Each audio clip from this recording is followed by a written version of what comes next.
শুভ সন্ধ্যা বন্ধুরা। আজকে আমি চলে এসেছি একটা গুরুত্বপূর্ণ ভিডিও নিয়ে।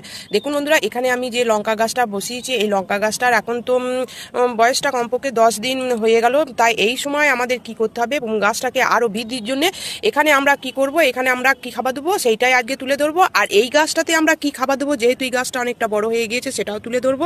এই গাছটা যেহেতু এখন ছোট গাছ, এই গাছে তো আমরা ফুল ফল নেবো না, তাই এই গাছটার জন্য দরকার বৃদ্ধি।